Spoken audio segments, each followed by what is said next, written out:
우리는 올해 들어 계속해서 주일 예배의 사도행전 말씀을 계속 살펴보고 있습니다. 오늘 우리가 함께 봉독한 사도행전 16장 11절 이하에 있는 말씀은 이제 복음이 아시아를 넘어 이제 유럽으로 전파되는 과정이 기록되어 있습니다. 지난 우리가 살펴보았던 16장 앞부분에 바울과 그 일행이 드로아에서 하나님이 보여주신 환상을 통해 이제 마게도냐로 그 말씀에 따라 순종하며 길을 떠납니다.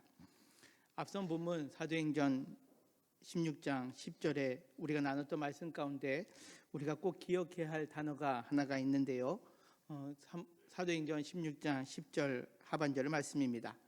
이는 하나님이 저 사람들에게 복음을 전하라고 우리를 부르신 줄로 인정함이로라 라는 말씀입니다. 여기 인정하다라는 단어가 우리를 부르셨다고 인정받았다라는 의미도 되지만 이 인정함이로라라는 단어의 헬라어의 단어를 살펴보면 쉼비바조, 즉 하나님과 결합하고 연합하여 한 몸을 이루다라는 뜻입니다.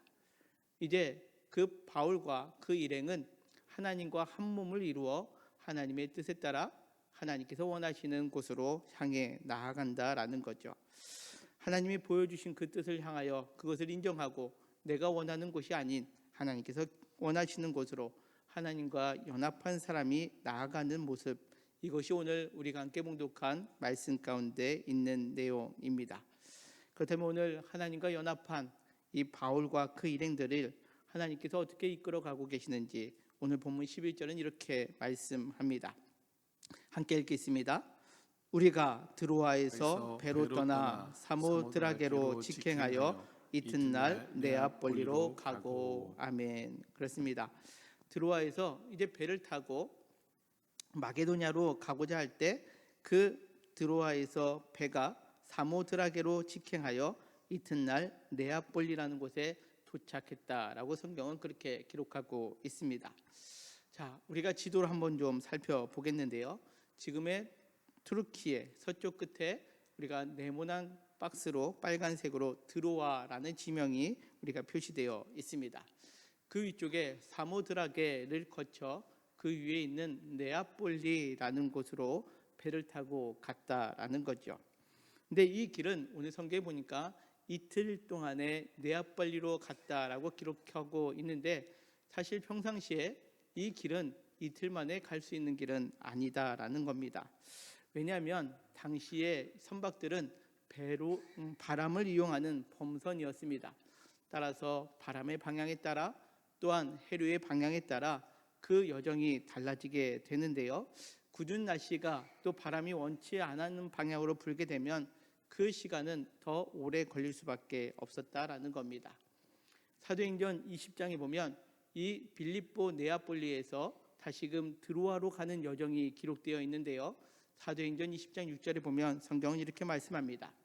우리는 무교절 후에 빌립보에서 배로 떠나 닷새만에 드로아에 있는 그들에게로 가서 이래를 머물렀다라고 그렇게 기록하고 있죠.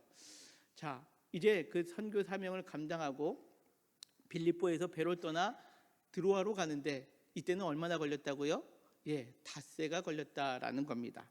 근데 오늘 본문 11절에서는 이틀 만에 이 드로아에서 네아폴리까지 가게 되었다라는 것을 성경은 말씀합니다. 하나님과 함께하는 신비바조를 경험한 사람들, 하나님과 연합되어 있는 사람들을 하나님께서 어떻게 이끌어 가고 계시는지를 오늘 우리는 말씀 속에서 살펴볼 수 있습니다.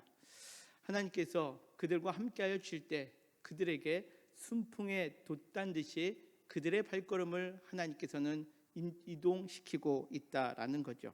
이것이 마게도냐에 하나님께서 유럽의 복음을 증거하시고자 하는 하나님의 일하신 가운데 함께하는 모습입니다. 때때로 우리는 하나님께서 일하실 때에 더디 가는 것처럼 여겨질 때 있지만 또 어떤 경우는 하나님께서 오늘 본문의 말씀처럼 쉽게 더 빨리 그 자리에 머물게 하시는 경우들이 있습니다. 창세기에 보면 요셉이라는 인물이 등장을 합니다. 요셉은 꿈에 해와 달과 별들이 자기에게 절하는 것을 꿈꾸고 난 후에 오히려 그것을 통해서 형들에게 미움을 받게 되죠. 형들에게 미움을 받아 노예로 팔려가고 그 노예로 팔려간 것뿐만 아니라 감옥 생활까지 하게 됩니다. 그런데 그 감옥 생활 속에서 하나님께서는 그를 단숨에 애굽의 국무총리로 만들어 주시고 또 그 애굽의 국무총리의 자리에 있을 때에 그들의 형들이 방문하여 그들에게 절하는 것을 하나님은 경험하게 하셨다라는 겁니다. 그가 감옥에서 애굽의 국무총리까지 가는데 얼마나 걸렸습니까? 단 하루 만에 그 일이 이루어졌다라는 거죠. 하나님이 하시는 일은 그렇다라는 겁니다. 드로아에서 네아폴리까지 이틀 만에 이동하는 이 과정, 이것이 바로 하나님과 함께하는 사람에게 하나님이 일하심을 우리에게 보여주고 있다는 거죠. 우리의 인생의 여정 속에서도 마찬가지입니다. 때때로 우리의 삶 속에 내가 원하지 아니하는 길을 걸어갈 수 있습니다. 하나님께서 우리에게 허락하지 아니하시면 내가 원하는 길을 갈 수 없다라는 거죠. 그러나 하나님께서 우리에게 원하시는 길을 가게 될 때에는 오늘 성경에 기록된 것처럼 하나님은 그 드로아에서 네아폴리까지 이틀 만에 옮기신 것처럼 우리의 삶의 자리에서도 하나님께서 순풍에 돛단 듯이 가장 선한 길로 인도해 주실 수 있음을 우리는 기억해야 합니다. 바로 웃기는 오늘 예배 자리에 있는 저와 우리 모두가 오늘 주님과 함께 하심으로 인하여 이와 같은 하나님의 이끄시는 역사를 경험하는 저와 우리 모두가 되시기를 주님의 이름으로 간절히 축원합니다. 그러면서 또 이어지는 12절은 이렇게 성경은 말씀합니다. 거기서 빌립보에 이르니 이는 마게도냐 지방의 첫 성이요 또 로마의 식민지라라고 그렇게 성경은 말씀합니다.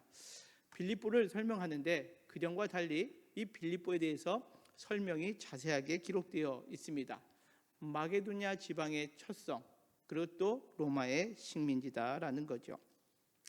오늘 빌립보에 이와 같은 수식어를 붙는 이유를 우리가 알기 위해서는 빌립보의 역사를 잠시 우리가 이해할 필요가 있는데요. 이 빌립보라는 도시는 우리가 잘 아는 알렉산더 대왕의 아버지인 빌립 2세가 전쟁을 통해서 얻은 지역입니다. 그래서 자기의 이름을 따서 빌립보라는 도시를 세운 거죠. 이후에 로마가 이 땅을 점령했는데 로마는 이 빌립보를 군사의 요충지로 삼습니다. 그래서 로마에 있는 군인들을 이곳으로 이주시키면서 많은 특권을 주게 됩니다. 그러다 보니까 이 빌립보는 로마의 식민지라고 표현되고 있지만 부정적인 식민지의 모습이 아니라 로마를 그대로 옮겨 놓았다라는 의미의 그러한 빌립보 로마의 식민지라는 의미입니다. 그래서 로마에 살던 사람들이 이 빌립보로 이주하여서 로마와 같은 문화와 또 법과 또 생활 습관을 고스란히 지니고 있던 도시가 바로 이 빌립보였다라는 거죠. 그래서 빌립보는 한마디로 작은 로마라 불릴 수 있는 그러한 도시가 이 빌립보였다라는 겁니다. 문화적으로 또 환경적으로 윤택한 지역이 바로 이 빌립보였다라는 거죠.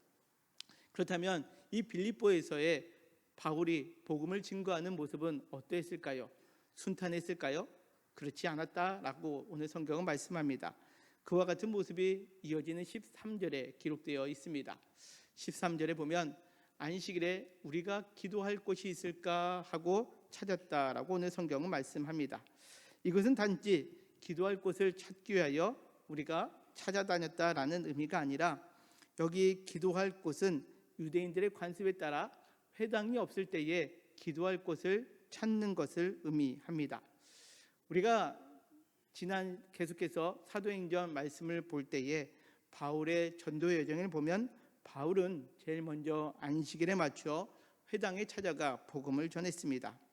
전에도 말씀드렸지만 유대인의 남자, 성인 남자 10명만 모이면 그곳에 회당을 세웠죠. 그런데 이 빌립보에는 바로 유대인 남자 성인 10명이 모이지 못하는 지역이 되어 이 회당이 없고 그리하여 이 땅에 기도할 곳이 없었음을 오늘 성경은 우리에게 보여주고 있다는 겁니다. 빌립보, 세상에서 볼 때는 큰 도시고 또 문화적으로 로마에 버금가는 도시입니다. 그러나 복음을 전할 때에는 어떻냐? 바로 불모지와 같은 지역이었다라는 거죠. 어찌 보면 우리가 살아가고 있는 오늘날의 모습과 다르지 않는 것 같습니다. 우리가 복음을 증거하려 할 때 이 땅은 부족한 것이 없습니다. 그렇죠? 많은 사람들이 윤택한 삶을 살아가고 있고 부족함이 없는 삶을 살아가다 보니 우리가 예수 그리스도의 복음을 증거할 때에 그 복음을 쉽게 받아들이지 못하는 상황, 이것이 바로 오늘 빌립보의 상황이다라는 거죠. 자, 여러분들 한번 생각해 보십시오. 하나님께서 이 바울을 이 빌립보까지 이끄셨습니다.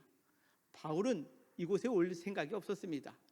1차 전도여행의 여정지를 따라가려고 했는데 우리가 지난번 함께 본 말씀처럼 예수의 영이 그것을 허락하지 아니하시고 바울로 하여금 이 빌립보까지 이끄셨다라는 겁니다. 과정 중에는 순풍에 돛단 듯이 이틀 만에 네아폴리까지 오는 그 여정이 있었습니다. 그렇다면 아마 바울의 마음속에는 어떠한 마음이 들까요? 야, 역시 하나님이 이끄신 가운데 있으니 이렇게 순적하게 가는구나. 그렇다면 그곳에서 복음의 열매도 얼마나 넘쳐날 것이다 라고 기대했겠습니까? 그러나 막상 이 빌립보에 도착했는데 회당이 존재하지도 않고 기도할 처소가 보여지지 않았다라는 겁니다. 그런데 이제 이어지는 13장 뒤에 보면 문 밖에 강가에 나가 거기 앉아서 모인 여자들을 발견하게 됩니다. 자, 바울이 복음을 증거하고 있는 사람들의 대상이 오늘 성경에 기록하고 있는데요, 바로 강가에 모여 있는 여자들이었다라는 거죠. 사실 그동안 바울의 복음 전도를 살펴보면 어땠습니까? 구브로에서는 총독에게 복음을 전해서 총독이 예수님을 믿게 되었습니다. 비시디 안디옥 그리고 이고니온에서는 회당에서 복음을 증거할 때에 많은 사람들이 예수님을 믿게 되었다라고 성경은 기록하고 있습니다. 루스드라, 거기서도 회당은 없었습니다. 그러나 그곳에서는 그 나면서부터 걷지 못했던 병자를 고치게 되었을 때에 많은 사람들이 이 바울을 추앙하는 모습을 우리가 성경을 통해서 보지 않았습니까? 그런데 오늘 하나님께서 이끄셨다라고 해서 도착한 이 빌립보는 복음을 전할 장소도 마땅하지 않을 뿐더러 이 복음을 전할 대상이 누구냐? 바로 그 강가에 모여 있는, 사실 여기서 강가라고 표현하고 있지만 우리로 따지면 시골 개울가 같은 곳에 모여 있는 여인들이었다라는 거죠. 그동안은 많은 사람들에게 복음을 증거했는데 지금은 이곳에서는 하나님이 이끄셨음에도 불구하고 개울가에 모여 있는 몇 명의 여인들에게 복음을 증거할 수밖에 없는 상황을 만나게 되었다라는 겁니다. 그럼에도 불구하고 바울은 어떻게 합니까? 그 여자들에게 말하였다라고 오늘 성경은 기록하고 있습니다. 이 말하는데 라는 표현은 우리 한글 성경으로는 그 의미가 좀 퇴색되지만 어떠한 의미를 담고 있느냐? 바로 계속해서 이 여인들에게 복음을 증거했다라는 거죠. 자기에게 맡겨주신 사명을 그대로 감당하고 있었다라는 겁니다. 여러분들, 바울의 생각을, 바울의 마음 어떻습니까? 자기가 지금까지 행했던 거랑은 전혀 다른 모습입니다. 어찌 보면 장소도 변변치 않고 대상자도 많이 부족해 보일 수밖에 없습니다. 그럼에도 불구하고 바울은 그곳에서 하나님께서 보내주셨다라는 그 하나님과 연합된 마음을 잃어버리지 아니하고 그 몇 명이나 되는 여인들에게 복음을 증거하고 있다라는 거죠. 사실 우리가 하나님의 일을 감당한다라는 것은 이와 같은 바울의 마음을 가져야 된다라는 겁니다. 하나님과 함께하는 사람, 그래서 하나님의 일하심에 동참하는 사람은 일의 크고 작음을 따지는 것이 아니라 있는 자리에서 그 모든 것들을 감당하는 것, 이것이 진정한 하나님과 함께하는 사람의 모습임을 성경은 우리에게 말씀합니다. 우리가 잘 아는 마태복음 25장 달란트의 비유에도 보면 그 주인이 외국으로 떠날 때에 종들을 불러 5달란트, 2달란트, 1달란트를 맡깁니다. 5달란트에 비하면 2달란트는 작아 보이죠. 그러나 5달란트 받은 자나 2달란트 받은 자는 나가서 장사하여 이윤을 남깁니다. 그때의 주인이 돌아왔을 때 이 5달란트 남는 자와 2달란트 남긴 자에게 동일하게 말씀하시는 장면이 나옵니다. 그것이 마태복음 25장의 21절과 23절인데요. 21절은 5달란트 남긴 종에게, 23절은 2달란트 남긴 종에게 하신 동일한 말씀입니다. 그 주인이 이르되 잘하였도다 착하고 충성된 종아 내가 적은 일에 충성하였음에 내가 많은 것을 내게 맡기리니 내 주인의 즐거움에 참여할지어다 라고 그렇게 말씀했다라는 거죠. 또 이어지는 마태복음 25장 뒤에 또 이어지는 양과 염소의 비유에서도 임금이 이렇게 말씀합니다. 40절에 있는 말씀인데요. 같이 읽겠습니다. 시작. 임금이 대답하여 이르되 내가 진실로 너에게 이르노니 너희가 여기 내 형제 중에 지극히 작은 자 하나에게 한 것이 곧 내게 한 것이라 하시고 아멘. 그렇습니다. 내 형제 중에 지극히 작은 자 하나에게 한 것이 주님께 한 것이다 라는 말씀입니다. 우리는 사실 주님의 일을 한다라고 한다면 큰 일을 하는 것으로 생각합니다. 또 다른 사람이 알아주는 일을 행하는 것을 우리는 주님의 일이다라고 생각할 때가 있습니다. 여러분들은 주님의 일을 무엇이라고 생각합니까? 혹시 목회자만 주님의 일을 한다라고 생각하십니까? 그렇지 않습니다.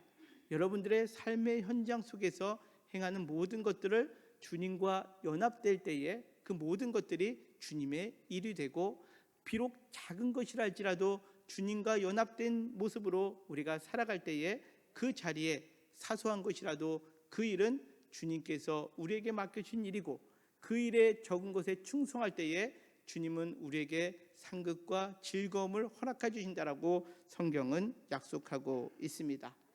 그렇다면 여러분들에게 주님의 일은 무엇입니까?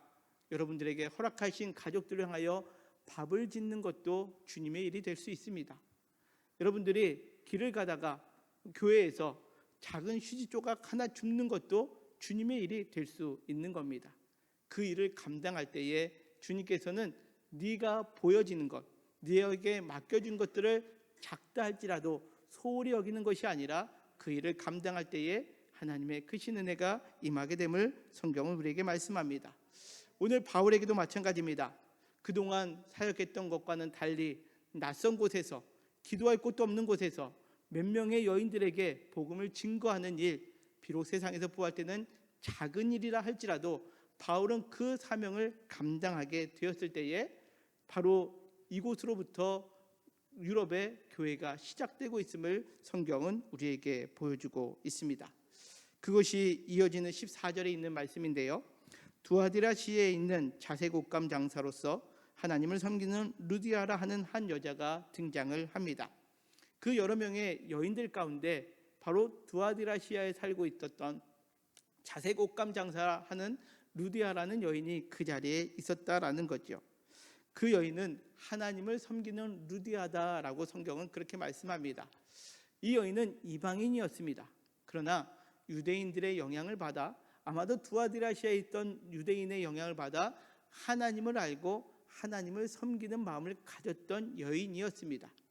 당시에 유대인이 없어서 회당이 없었지만 그 몇 명의 여인들 가운데 하나님을 아는 이 루디아가 있었다라는 거죠. 바울이 그 복음을 증거할 때에 이 루디아가 하나님을 섬기는 루디아가 바로 그 바울의 말을 듣게 되었고 그 바울의 말을 들었을 때에 그 마음이 열리고 그 마음이 열렸을 때에 바울의 말을 따르게 되었다라고 오늘 성경은 기록하고 있습니다. 특별히 오늘 본문에 보면 이 열다라는 단어가 등장을 하는데요. 주께서 그 마음을 열었다라는 표현인데요. 이 열다라는 단어는 헬라어로 디아노이고라는 단어를 쓰고 있습니다. 이 디아라는 단어는요. 전치사로 철저히라는 의미를 가지고 있고요. 아노이고라는 단어가 여러 젖히다라는 뜻입니다. 우리가 아침에 방 안에 환기를 시키기 위하여 방문, 창문을 활짝 여는 그 이미지를 생각하면 됩니다. 그런데 날씨가 춥다고 조금만 여는 것이 아니라 이 디아노이아는 활짝, 철저하게 활짝 그 문을 여는 것을 표현하는 단어이지요. 그러기에 오늘 바울이 말할 때에 하나님께서는 이 루디아의 마음을 활짝 열어두셨고 이 활짝 열어두었을 때에 그 말씀을 받아 따르게 되었다라고 오늘 성경은 말씀합니다. 근데 이 디아노이고라는 단어가 성경에 이 사도행전과 누가복음에 많이 기록되고 있는데요. 특별히 누가복음에는 이 디아노이고라는 이 단어가 같은 단락에 여러 번 등장하지만 우리 한글 성경으로 번역이 다양하게 되어 있는 것을 보게 됩니다. 대표적으로 누가복음 24장에 있는 말씀입니다. 누가복음 24장 31절에 보면 이제 엠마오로 가던 제자들에게 부활하신 주님이 나타나 말씀하시게 됩니다. 그때에 그들의 눈이 밝아져 그인 줄 알아보았다라는 거죠. 즉 그들의 눈이 밝아져 예수님 자신의 곁에서 말씀하시던 분이 예수님인 것을 알아보았다라는 거죠. 여기 눈이 밝아졌다라는 이 단어가 헬라어로 디아노이고라는 단어를 쓰고 있습니다. 그리고 이어지는 32절에 보면 그들이 서로 말하되 길에서 우리에게 말씀하시고 우리에게 성경을 풀어주신다라고 할 때 이 풀어주신다라는 말이 바로 조금 전에 열어젖히다라는 의미의 디아노이고라는 단어를 쓰고 있습니다. 그 우리의 눈이 밝아지고 그 성경이 우리의 마음 가운데 활짝 열리게 될 때에 어떻게 됩니까? 그들의 마음이 뜨거워졌다라는 것을 의미합니다. 그리고 나서 누가복음 24장 45절에 보면 이에 그들의 마음을 열어 성경을 깨닫게 되었다라고 그렇게 성경은 말씀합니다. 오늘 사도행전 16장 14절을 보면 루디아라는 그 한 여인이 있지만 그 여인에게 하나님 말씀이 들어가게 됩니다. 그때에 주께서 그의 마음을 열어주셨습니다. 조금 연 것이 아니라 활짝 열어두셨을 때에 바울의 말을 따르는 그러한 여인이 되었다라는 거죠. 바울의 말을 따르게 되었다는 것을 무엇을 의미합니까? 이어지는 15절 이렇게 성경은 말씀합니다. 그와 그 집이 다 세례를 받고 우리에게 청하여 이르되 만일 나를 주 믿는 자로 알거든 내 집에 들어와 유하라 하고 강권하여 머물게 하니라 라고 그렇게 성경은 말씀합니다. 바로 이 루디아의 집이 빌립보 교회의 모체가 됩니다. 이 빌립보 교회는 바로 유럽을 향하여 복음이 증거하는 데에 전초 기지가 됩니다. 여러분들 이 바울의 행적을 다시 한번 되짚어 봅시다. 바울이 순풍에 돛단 듯이 이제 빌립보까지 도착했습니다. 그런데 막상 주님의 뜻 안에서 빌립보에 도착했지만 아무것도 없습니다. 복음을 증거하기에 불모지와 같습니다. 복음을 전하는 대상자는 몇 명의 여인들밖에 없습니다. 그럼에도 불구하고 그의 입을 열어서 복음을 증거했을 때 그곳에서 루디아의 마음을 열어주시고 그 루디아를 통해서 세례받게 하여 주시고 그 세례받은 루디아의 집이 빌립보 교회가 될 뿐만 아니라 그 빌립보 교회를 통해서 유럽 전 지역에 복음이 증거되는 놀라운 역사가 이루어지게 되었다라는 겁니다. 이것이 하나님이 함께 하실 때 일어나는 놀라운 열림의 역사입니다. 오늘 성경을 다시 한번 우리가 정리하며 말씀을 듣고자 하는데요. 특별히 오늘 하나님께서 바로 마게도냐를 향한 바닷길을 열어주신 하나님이시다라는 거죠. 그 마게도냐로 향할 때에 다른 때는 닷새나 걸릴 수 있는 길을 하나님께서는 이틀 만에 바울로 하여금 그곳을 향하여 복음을 전하라 하셨습니다. 근데 막상 그곳에 도착했을 때 아무것도 없고 또 전할 사람들도 적은 마당에 있을 때에 바울은 그거에 위축되지 아니하고 막막한 가운데 실망하지 아니하고 그 강가의 여인들을 향하여 복음을 전할 수 있는 입을 하나님께서 열게 하셨다라는 거죠. 그로 인하여 어떻습니까? 오늘 루디아라는 한 여인의 마음을 열어주심으로 인하여 교회가 태어나고 교회 가운데 또 하나님이 큰 일을 감당하게 하셨다라는 거죠. 오늘 이 말씀처럼 우리의 삶 속에서도 하나님이 함께 하실 때에 우리에게도 하나님은 열어주시는 은혜가 있게 됨을 여러분들 믿으시기를 바랍니다.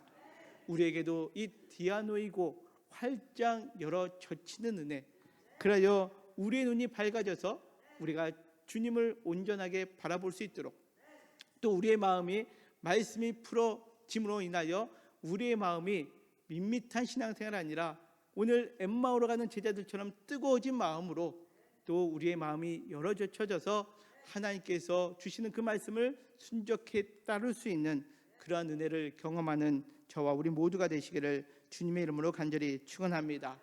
그러기 위하여 우리는 이 대강절에 우리가 모일 때마다 무엇을 기억해야 되겠습니까? 우리에게 친히 오신 그 예수님, 그 주님께서 주시는 말씀을 늘 기억하며 우리에게 이 디아노이고의 은혜가 우리의 각 심령 가운데 넘침으로 말미암아 우리 각자의 삶 속에 눈이 밝아져서 내가 해야 될 것을 보게 하여 주시고 마음이 뜨거워지고 마음이 열려서 주님께 철저하게 순종함으로 말미암아 주님 오시는 그날에 착하고 충성된 종아, 내가 적은 일에 충성하였음에 내가 많은 것을 내게 맡기리니 내 주인의 즐거움에 참여하는 진정한 하나님의 자녀들이 되시기를 주님의 이름으로 간절히 축원합니다. 아멘. 이 시간 우리 다